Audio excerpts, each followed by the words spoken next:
this is an interesting tart. It's a lot of fun actually.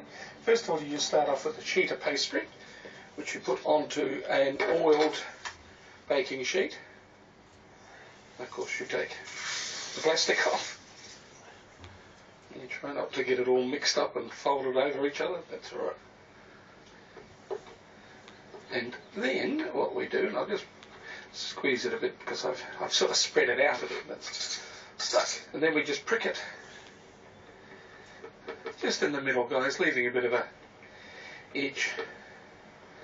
This is just to stop the centre from puffing up too much. Look, it'll never stop it completely. It will puff up because it's puff pastry, isn't it? And then we make a little bit of egg wash, which is, as you know, just an egg and some milk. And it just gives some lovely colour to your pastry.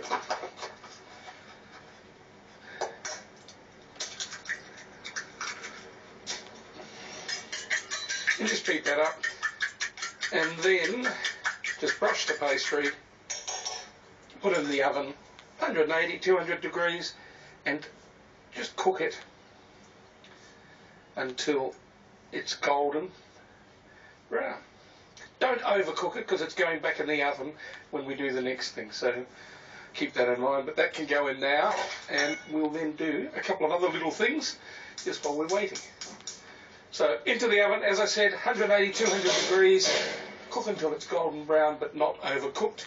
And while that's happening, I will relight my stove. I thought I didn't quite go on. And I'm going to cook some chorizo, which I'm going to put on top of the tart, or the pastry, I suppose. It isn't a tart until we start putting a few things. Now make sure you cook the chorizo, because when the tart goes back in, it won't cook for very long. And if the chorizo is raw, you will end up with raw chorizo, won't you? Keep getting these extra little bits at the end, isn't it? I'm cutting obviously a bit strangely. I'm doing it on the bias, so I have sort of a decent size. Alright, so we're just going to cook that. That won't take us long. Just going to put that to the side. When the pastry's ready, we will come back and finish it off.